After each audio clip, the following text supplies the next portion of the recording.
귀한 찬송 우리 하나님 기뻐 받을 줄 믿습니다. 오늘은 하이델베르그 요리 문답 네 번째 주일, 52주까지 있는데 네 번째 주일로서 구문답에서 11문답까지 세 개의 문답을 우리가 함께 살펴보도록 하겠습니다. 그 책자 다 받으셨죠? 없는 분들은 뒤에 있으니까 가져가시면 되겠습니다.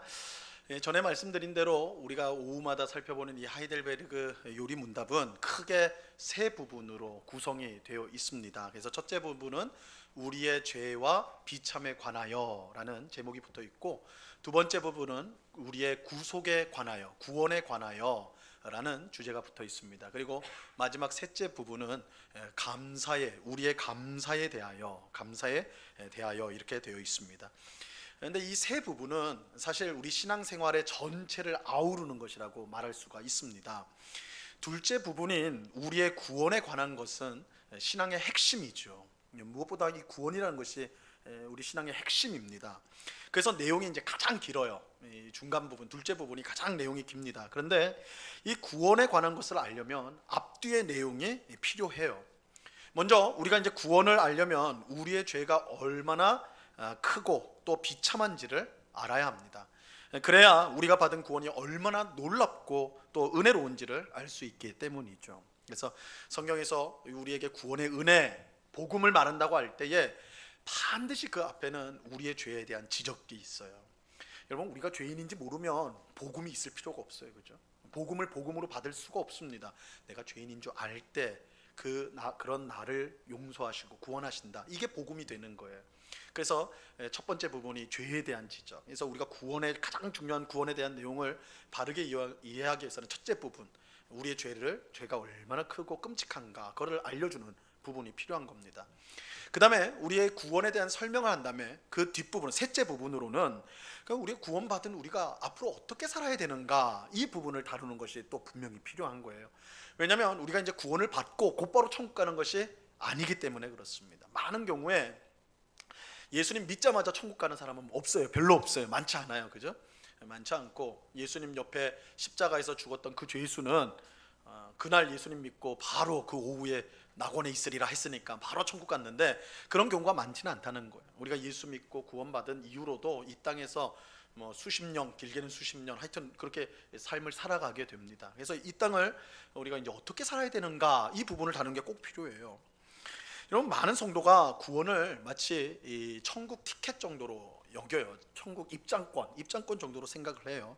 천국에 들어갈 티켓은 이미 끊어놨으니까 내가 구원받았다.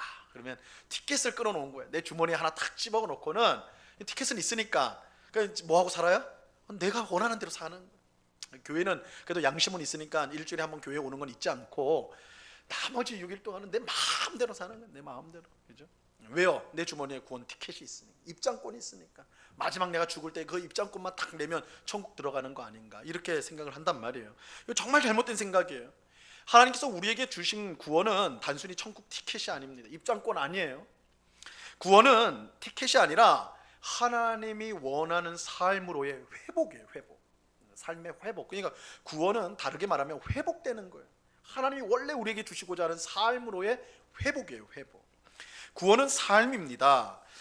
그래서 하이델베르그 요리 문답은 셋째 부분을 우리의 감사에 관하여 라는 제목을 붙여놨어요. 구원받은 성도의 삶을 한마디로 요약하면 감사의 삶. 자신이 얼마나 크고 비참한 죄에서 구원받았는지를 알기 때문에 하나님 앞에 항상 감사하며 하나님의 뜻을 따라 살아가게 되는 거예요. 이게 구원받은 성도의 삶인 것입니다. 자, 이처럼 하이델베르그 요리 문답은 성도의 삶 전체를 포괄한다라고 말씀을 드릴 수가 있어요.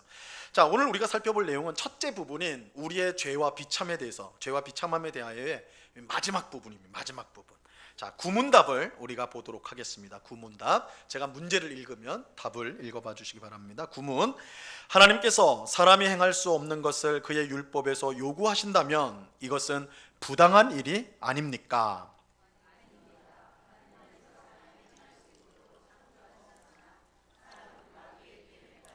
고의로 불순종하였고 그 결과 자기 자신뿐 아니라 그의 모든 후손도 하나님의 그러한 선물들을 상실하게 되었습니다. 자, 이 구문답은요, 우리가 전에 살펴보았던 사람의 전적인 타락에서 나오는 질문이에요. 이게 우리가 좀 오래전에 해서 팔문답, 바로 앞에 있는 팔문답을 보면 이 질문이 뭐냐면, 우리는 그토록 부패하여 선은 조금도 행할 수 없으며 온갖 악만 행하는 성향을 지니고 있습니까? 우리는 전적으로 부패한 자들입니까? 선은 전혀 못하는 존재입니까? 이 질문이거든요. 그 질문에 대한 답은 그렇습니다. 그렇습니다. 인류의 대표자인 아담이 범죄한 이후에 모든 사람은 죄의 종이 되었어요. 죄의 종. 이 죄의 종이 되었다는 것은, 이 뜻은, 죄의 종이 되었다, 우리가 죄의 종이다라는 뜻은 자기가 원하든 원치 않든 상관없이 죄를 짓는 존재가 되었다는 거예요. 여러분, 원하실 때만 죄를 짓습니까? 여러분 어때요? 죄에 대한 말을 하는 게 참 그런데, 여러분 원할 때 죄 지어요? 내가 원치 않으면 죄 안 짓습니까? 그러면 얼마나 좋겠어요. 내가 죄 짓고 싶을 때만 죄 지으면. 그럼 죄 안 짓고 살아갈 수도 있을 텐데, 그죠? 원치 않는다고 해서 죄를 짓지 않는 게 아니라는 거예요. 여러분, 이 죄가 우리를 끌고 갑니다. 내가 원할 때만 죄 짓는 거 아니에요. 원치 않아도 죄를 짓게 돼 있어요. 그런 경험들 하잖아요. 이거 하면 안 되는데 내 마음속에 막, 그죠? 성도라면 성령께서 우리 마음속에 계속 요구하신다면, 너 그러면 안 돼, 안 돼, 안 돼, 그렇게 말한단 말이에요. 근데 끌려가는 거예요. 그 즐거움에, 그거에 끌려가는 거예요. 그 끝이 안 좋다는 거 아는데 끌려가는 거예요. 이 죄예요. 그래서 이런 성경에서 죄는 단순히 이 어떤 우리가 선택할 수 있는, 혹은 우리가 제어할 수 있는 그런 것으로 표현하지 않습니다. 이 죄는 세력이에요. 힘이에요. 힘. 그래서 죄가 우리를 끌고 간다는 거예요. 그래서 죄의 욕망이라는 말을 쓰는 욕망, 그것이 우리를 끌고 가는 거예요. 우리 성도의 마음속에는 성령 하나님께서 계셔서 우리를 의의 길로 끌고 가세요. 이 힘, 성령이 역사하시는 힘이. 반면에 다른 한쪽에서는 죄가 우리를 끌고 가요. 그래서 성도의 마음속이 전쟁터인 거예요. 이 두 가지가 부딪히기 때문에. 죄는 힘이에요. 능력이에요. 그래서 우리를 끌고 갑니다. 이것이 우리가 죄의 종이라는 뜻이에요. 그러니까 죄가 이끄는 대로 따라가기 때문에 우리를 죄의 종이라고 부르는 거예요. 그리고 이것을 전적으로 부패했다라는 말입니다. 우리 모두가 이처럼 죄의 종이 되었다는 사실은 모든 사람이 죽는다는 것에서 분명히 확인할 수가 있습니다. 여러분, 성경에서 사람이 죽는 것은요, 사람의 죽음은 사람이 늙거나 병들었을 때 자연적으로 따라오는 결과가 아니에요. 성경 그렇게 말하지 않습니다. 성경에서 죽음은 죄의 결과예요. 죄의 삭시, 사망이다. 죄가 우리에게 요구하는 것이 죽음이라는, 그것 때문에, 죄 때문에 우리가 받게 되는 것이 죽음이라는 거예요. 사람이 죽는 것은 죄인이기 때문입니다. 근본적인 원인은 죄예요. 모든 사람이 죽는 것은 모든 사람이 죄의 종이라는 뜻입니다. 사람은 죄의 종이고 전적으로 부패했어요. 그래서 그 어떤 선도 행할 수가 없습니다. 사람은 그 어떤 선도 행할 수가 없어요. 이렇게 말씀드리면 예수 믿지 않아도 얼마든지 선하게 사는 사람들이 있는데, 이게 무슨 말이냐 이렇게 반문할지 모르겠어요. 하지만 선하게 산다고 할 때, 어떤 사람이 선하게 산다고 할 때 그 기준이 무엇입니까? 우리는 어떤 사람을 두고 선하게 산다고 말을 하는 거예요. 우리보다 선하게 사는 것, 우리가 볼 때, 야, 저 사람이 나보다 선하고 평균치보다 더 선하게 살면, 아, 참 저 사람 선하다, 보통 그렇게 생각을 하지요. 하지만 성경의 기준은요, 우리가 아니에요. 우리 사람이 아닙니다. 성경의 기준은 언제나 하나님이에요. 하나님. 선하신 하나님이 보실 때 선한 것이 진짜 선이에요. 선하신 하나님의 기준에 부합한 것이 진짜 선이란 말이에요. 하나님 기준에 이르지 못하는 선은 실제로는 선이 아닙니다. 우리가 그것을 아무리 선이라고 말하고 좋은 것이라고 말하고 주장한다 할지라도 하나님 기준에 미달되면 그건 선이 아니에요. 악이라고 말을 해야 되는 겁니다. 이것이 우리가 쉽게 착각하는 부분입니다. 정말 선하게 산 사람을 보면서 우리가 그런 말 하잖아요. 야, 저 사람은 예수님도 안 믿고 교회도 안 다니지만 저 사람은 분명히 천국 갈 거야. 천국 갈 거야. 아니, 저렇게 착한 사람이 천국에 안 가면 누가 천국에 간단 말이냐, 이렇게 말하는 경우가 있죠. 하지만 이것은 두 가지를 오해한 거예요. 이렇게 말하는 건 두 가지를 오해한 것입니다. 첫째는 우리의 죄를 너무 가볍게 여긴 거예요. 우리의 죄를 너무 가볍게 생각한 거예요. 우리가 지은 죄 중에 아무리 가벼운 죄라도 하나님 앞에서 멸망받아 마땅한 큰 죄예요. 우리가 생각할 때는 이거 별거 아닌 죄라고 생각하지만 하나님 앞에서는 그 모든 죄가, 우리가 짓는 죄가 우리를 멸망케 하는, 우리를 망하게 하는 죄란 말이에요. 물론 성경도 죽음에 이르는 죄와 그렇지 않은 죄를 구분을 합니다. 요한일서에 보면 그렇게 이제 구분을 해요. 그래서 죽음에 이르는 죄를 짓는 사람은 성도를 위해서 기도하지 마라, 이렇게까지 말을 합니다. 죄의 경중을 따지는 것처럼 말을 해요. 그럼에도 불구하고 작고 사소한 범죄라 할지라도 본질적으로 따지면 하나님 앞에서 그 죄로 말미암아 우리는 멸망할 수밖에 없어요. 죄는 무거운 것입니다. 무거운 것이에요. 그래서 하나님이 자신의 공의대로만 우리를 대하셨다면 우리는 벌써 가루가 되어버렸을 거예요. 우리의 가장 작은 죄라도 우리를 멸망시키기에 충분한 것입니다. 그래서 우리의 죄를 결코 가볍게 여기서는 안 돼요. 둘째는 하나님의 기준이 얼마나 높은지 모르는 거예요. 하나님은 선하신 분이에요. 이것은 하나님이 선의 기준이 된다는 뜻이에요. 하나님의 완벽한 선을 생각할 때 죄 가운데 있는 우리가 행하는 선은 그저 더러운 오물뿐인 거예요. 이게 굉장히 기분 나쁜 말이지만 실제로 그래요. 하나님의 완전한 선 앞에서 우리가 행하는 그 어떤 선도 사실은 오물 정도밖에 안 되는 그런 가치밖에 안 되는 거예요. 어제 이제 교회에서 대청소했습니다. 교회에서 대청소 많은 성도님들 와서 해주셨는데 지금은 이 예배당이 이렇게 멀쩡해요. 근데 어제 아침만 해도 다 올라온 사람들이 이거 어떡하나 할 정도로 심란했어요. 상황이. 이 창문 다 뜯어내가지고 먼지랑 이게 엄청났어요. 먼지랑 엄청났는데 어제 와가지고 이제 열심히 이제 청소를 했는데 여러분 한번 이렇게 생각을 해봐요. 상상을 해보세요. 어제 결혼식이 있던 한 신부가요, 다 결혼식을 가다가 딱 마음에 감동이 왔어요. 야, 내가 결혼식 하기 전에 그래도 우리 은곡교회를 위해서 청소를 좀 내가 하고 가야지. 정교인 청소라는데 내가 빠져서는 되겠나? 결혼도 중요하지만 청소하고 가야 되겠다. 그래가지고 그 하얀 드레스를 입고 청소를 하러 왔네요. 청소를 와가지고 이거 진짜인 줄 알고 누구야 그러면 눈치 없는 분이에요.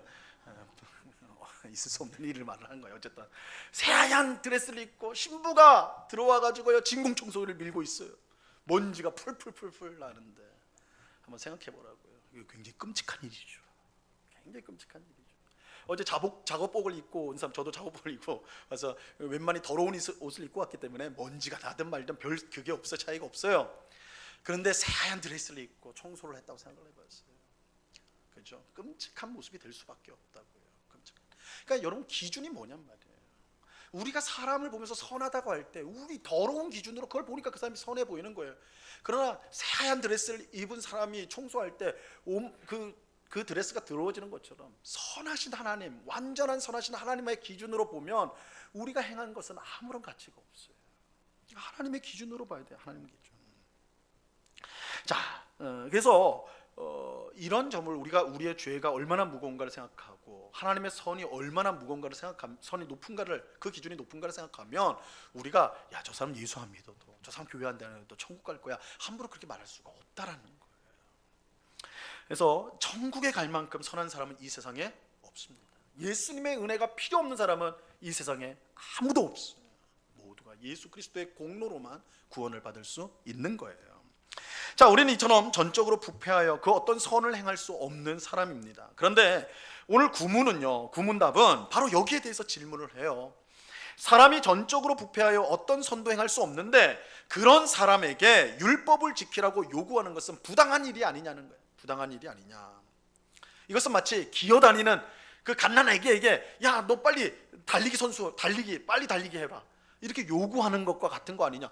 우리는 도저히 선을 행할 수 없는데 그런 우리에게 율법을 주면서 지키라고 했으니까 그건 마치 걷지도 못하는 아이에게 뛰라고 하는 것처럼 부당한 것 아닙니까? 이게 이제 구문답의 문제예요. 구문의 문제예요. 하나님은 왜 우리에게 할 수 없는 일을 시키느냐는 것이죠. 자, 여기에 대한 답은 그렇지 않다예요. 왜냐하면 하나님이 처음부터 사람을 그렇게 창조하신 것이 아니기 때문에. 처음부터 만약에 우리가 선을 행할 수 없는 존재로 창조되었다면 이 질문이 합당해요. 하나님이 부당한 거예요.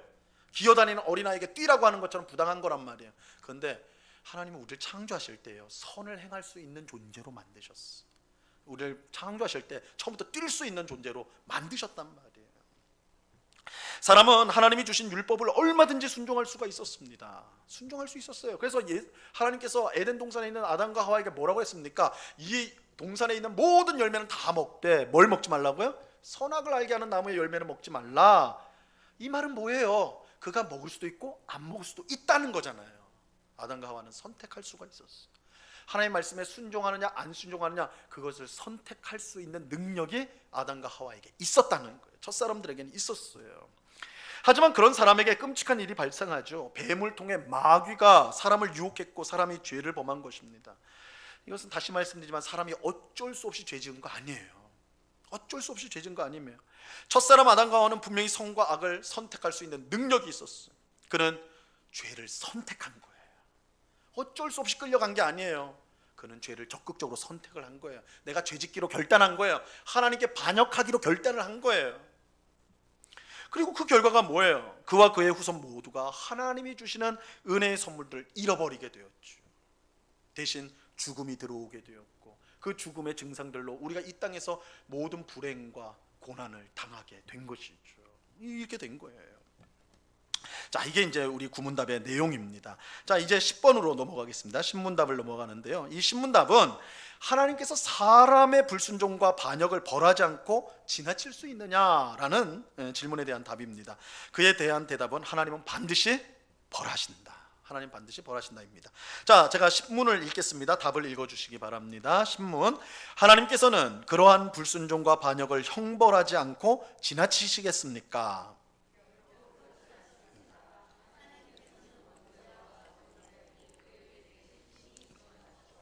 그 죄들을 이 세상에서 그리고 영원히 의로운 심판으로 형벌하실 것입니다. 하나님께서는 누구든지 율법책에 기록된 대로 온갖 일을 항상 행하지 아니하는 자는 저주 아래 있는 자라고 선언하셨습니다. 하나님은 절대 죄를 지나치지 않으십니다. 반드시 심판하세요.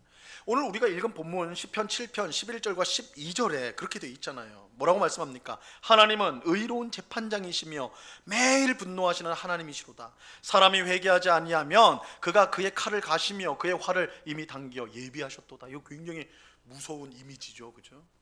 하나님이 매일 분노하신다. 왜요? 인간의 죄를 보면서, 우리가 짓는 죄를 보면서 분노하시는 거예요. 그래서 그 사람이 회개하지 않으면 어떻게 한다고요? 칼을 가신대. 활을 이미 당겼다라는 거예요. 하나님은 죄를 심판하시는 재판장이세요.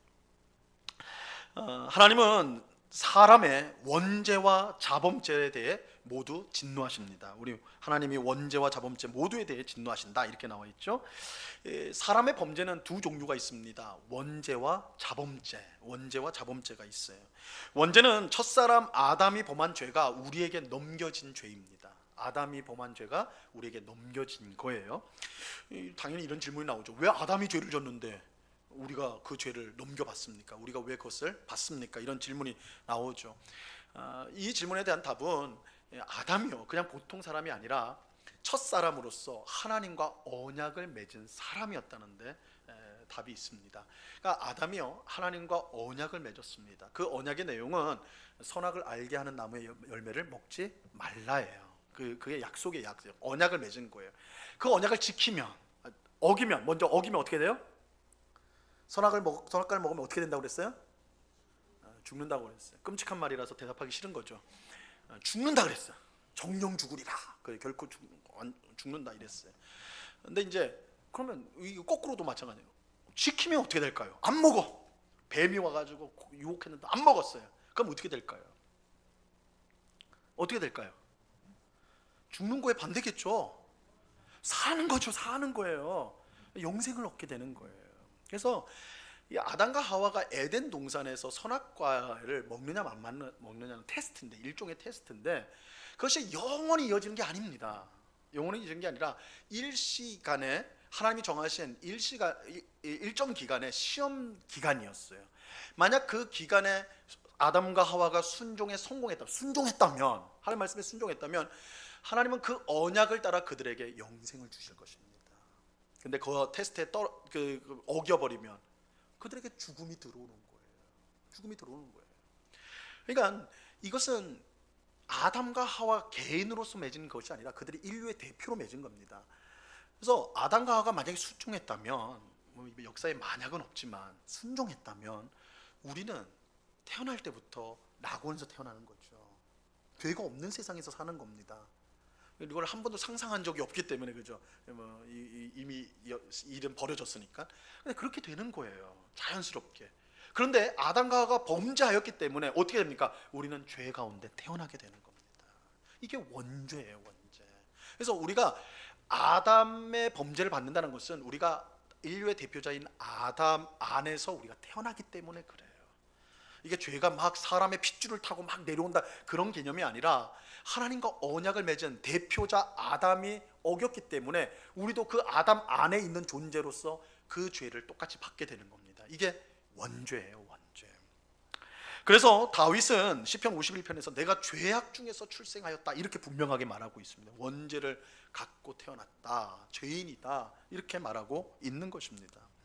이것은 예수님이요, 왜 우리 보통 사람처럼 남자와 여자가 성관계를 맺어서 아이를 낳게 되는데 예수님은 그런 방식이 아닌 성령의 잉태로 태어났는가, 그것을 알려주는 거예요.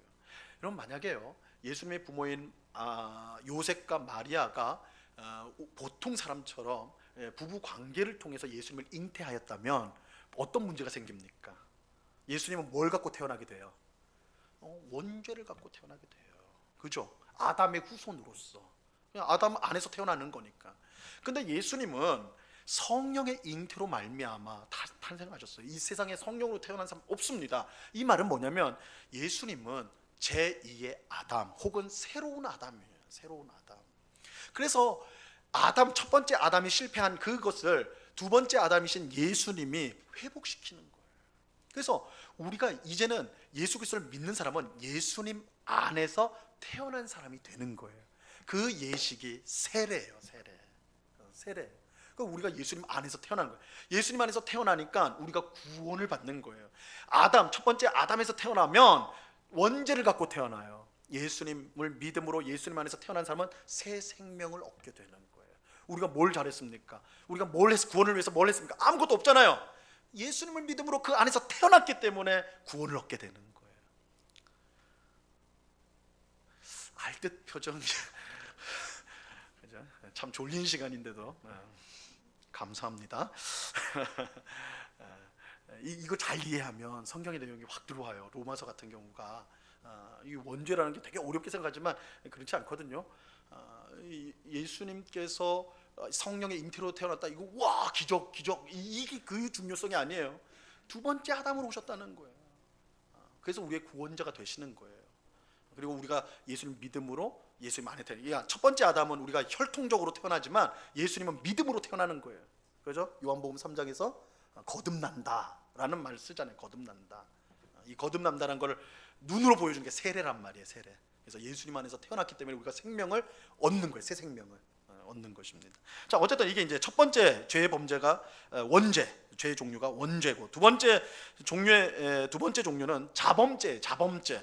한자라서 좀 어려운 말인데, 이 원죄 안에 있는 사람이, 원죄를 지은 사람이, 원죄를 갖고 있는 사람이 짓는 죄를 자범죄라고 그래요. 그래서 우리는 이미 죄를 갖고 태어나기 때문에 죄를 짓는 존재로 살아갑니다.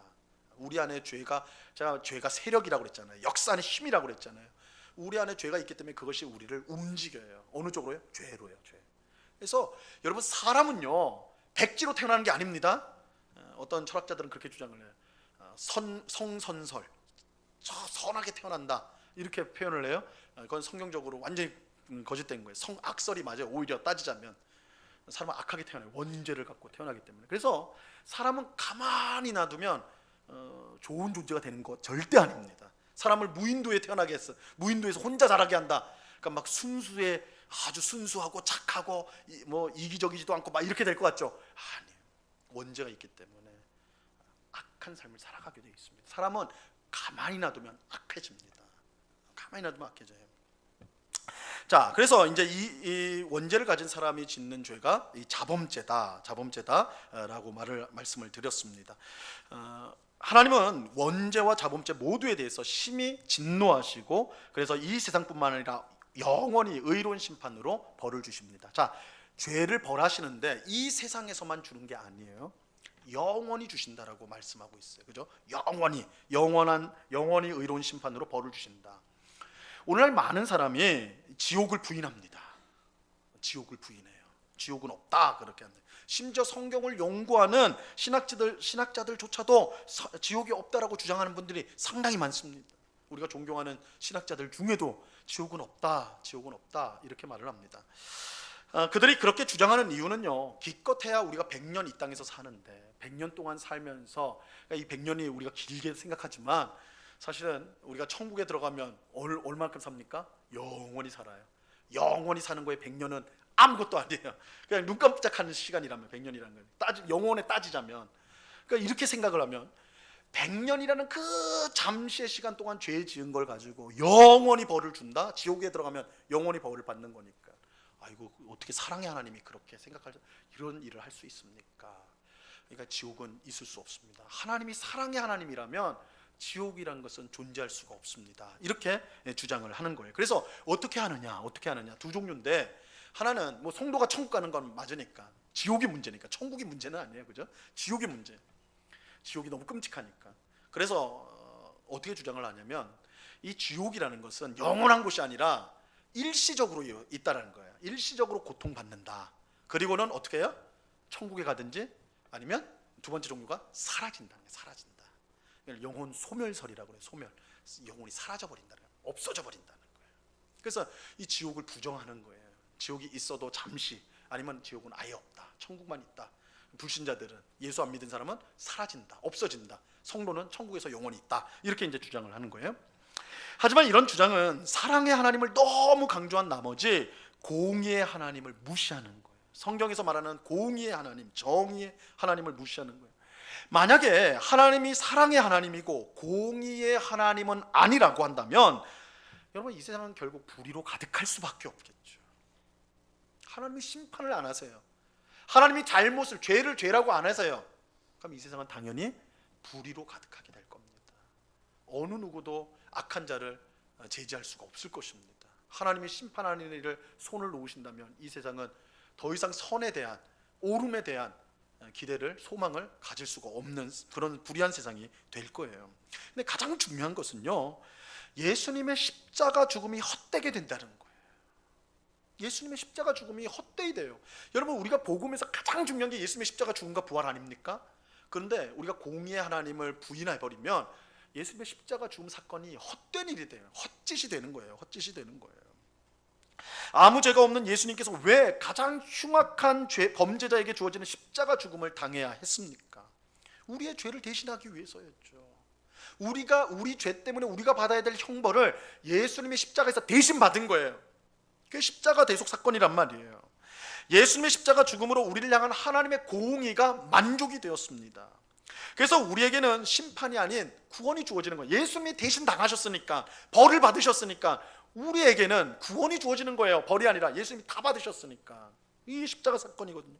만약 하나님이 단지 사랑의 하나님이기만 한다면, 공의의 하나님이 아니라 사랑의 하나님이라고 한다면 예수님의 십자가 죽음은 헛짓이 돼버리는 거예요. 예수님이 왜 죽어야 됩니까? 왜 십자가에서 죽어야 돼요? 있을 수 없는 일이죠. 예수님의 십자가를 부정하는 일이 되는 거예요.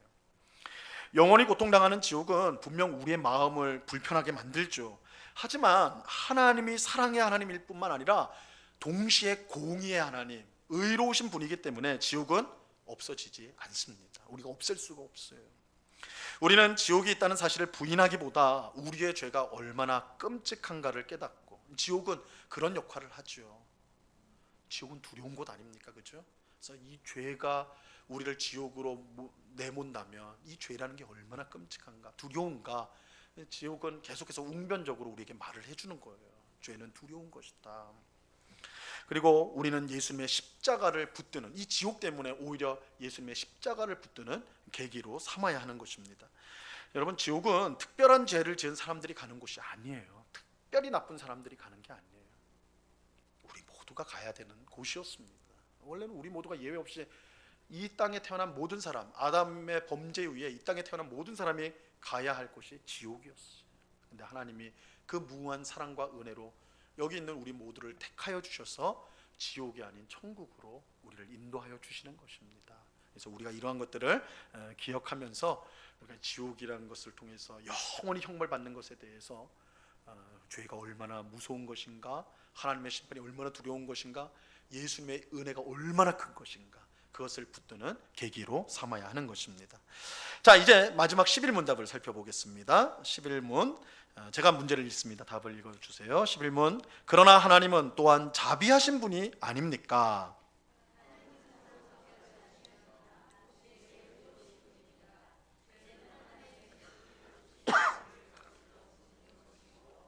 하나님의 공의는 이 죄에 대해 최고의 형벌, 곧 몸과 영혼에 영원한 형벌을 내릴 것을 요구합니다. 자, 우리가 신문답에서 본 것처럼 하나님은 절대 죄를 용납하지 않습니다. 하나님은 죄에 대해 이 세상뿐만 아니라 영원히 벌을 내리십니다. 하지만 이렇게만 말하면 이런 반문이 당연히 나오게 되겠죠. 그러나 하나님은 자비하신 분 아닙니까? 하나님은 우리에게 오래 참으시는 분 아닙니까? 하나님은 사랑의 하나님이 아닙니까? 하지만 다시 강조하지만 하나님은 자비와 사랑의 하나님이면서 동시에 의로운 분이시다. 이 두 가지를 같이 붙들어야지 건강한 신앙입니다. 사랑의 하나님만 강조하는 것도, 공의의 하나님만 강조하는 것도 잘못된 신앙으로 갈 수밖에 없어요. 이 두 가지를 같이 붙들어야 되는 것입니다. 우리가 짓는 죄는 절대 사소한 것이 아닙니다. 죄는 그 자체로 하나님의 지극히 높으신 어미를 거슬러 짓는 것입니다. 그렇게 방금 우리 읽었잖아요, 그죠? 지극히 높으신 어미를 거슬러 짓는 것이다. 모든 죄의 본질은 하나님을 거역하는 것이고 스스로 하나님이 되려고 하는 것입니다. 이것은 피조물이 범할 수 있는 가장 큰 잘못이에요. 그래서 모든 죄의 성격이 이처럼 엄중합니다. 엄중해요. 그래서 작은 죄라고 해서 우리가 생각해서 작은 것이지, 그러나 작은 죄라 할지라도 그 죄 속에는 우리가 하나님이 되고자 하는, 우리가 하나님을 반역하고자 하는 그 마음이 들어가 있기 때문에 그 죄는 하나님 앞에는 엄중할 수밖에 없는 것입니다. 그렇게 하나님의 공의는 우리의 죄에 대해 최고의 형벌, 곧 몸과 영혼에 영원한 형벌을 내릴 것을 요구하는 것입니다. 11문답은 굉장히 무시무시하죠. 지금 여러분들이 낮에 졸린 시간에 이 말을 들어가지고 무시무시한 것인지 비몽사몽인 것인지 내가 꿈꾸는 것인지 살아있는 것인지 잘 헷갈리는데 굉장히 11문답 무서운 거예요, 사실은. 그렇잖아요. 우리 몸과 영혼에 영원한 형벌을 내릴 것을 요구한다. 그죠? 이게 이제 첫째 부분의 마무리 문제예요.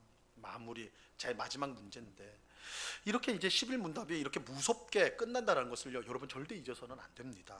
이것을 기억해야 이제 앞으로 12문답부터 이제 펼쳐지는 우리를 위한 하나님의 구원이 얼마나 은혜롭고 달콤하고 복스러운가를 우리가 알 수 있기 때문에 그래요. 그래서 11문답은 막 이 공포감을 조성하고 막 협박할 그런 것이 아닙니다. 이 현실이에요. 우리가 피할 수 없는 엄중한 현실. 그러나 그것 때문에 하나님이 우리에게 베푸신, 예수 그리스도를 통해 베푸신 구원이 얼마나 복스럽고 영광스러운가를 드러낸다라는 것에서 우리가 이 11문답의 가치를 알아야 됩니다. 자, 우리는 다음 시간부터 우리의 구원에 관해서 이제 살펴보게 됩니다. 이제 두 번째 부분을 살펴보는데요. 원죄와 자범죄로 이 세상과 지옥에서 영원히 고통받아야 마땅한 우리가 하나님의 놀라운 은혜와 사랑으로 구원받게 된다는 것을 다루게 될 것입니다.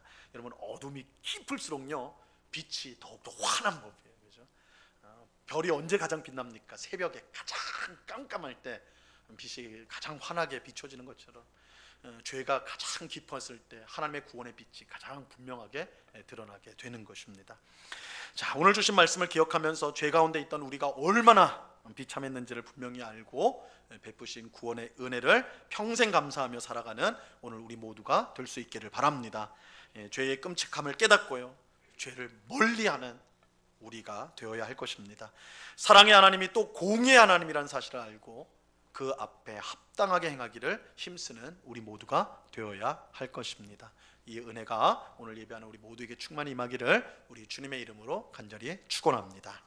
기도하겠습니다. 하나님 아버지, 우리는 그 어떤 선도 행할 수 없는, 하나님을 기쁘게 할 수도 없고 하나님께 영광을 돌릴 수도 없고 뭔가 보탬이 될 수도 없는, 전적으로 무능하고 숨쉬는 것조차 죄를 내뿜는 그런 악한 죄인이라는 것, 오늘 말씀을 통해 다시 한번 확인합니다. 그런 우리가 마땅히 받아야 될 것이 이 세상뿐만 아니라 영원한 형벌입니다. 우리는 지옥에 들어가야 마땅한 자들이었습니다. 그러나 하나님은 그런 우리들을 무조건적으로 사랑하여 주시고 그 아들 예수 그리스도를 보내어 우리를 구원하여 주셨습니다. 이 놀라운 사랑, 이 놀라운 은혜를 받은 우리임에도 그 사랑을 잊어버리고 여전히 하나님께 반역하는 그런 우리의 모습은 아니었는지요. 우리가 이 요리 문답을 배워가는 과정 속에서 우리의 죄가 얼마나 끔찍하고 심각했는가를 깨달을 뿐만 아니라, 그러므로 하나님이 베풀어 주신 그 은혜가 얼마나 놀랍고 큰지를 알므로 정말 하나님이 넘치는 은혜를 우리에게 주셨다는 것을 알고 항상 감사하며 감격하며 찬송하며 살아가는 주의 백성들이 다 될 수 있도록 도와 주시옵소서. 아버지 하나님, 죄가 얼마나 가공할 것인지 알고 죄를 멀리하고 미워하는 저희들 될 수 있도록 은혜를 내리워 주시옵소서. 감사하며 예수님의 이름으로 기도드리옵나이다. 아멘.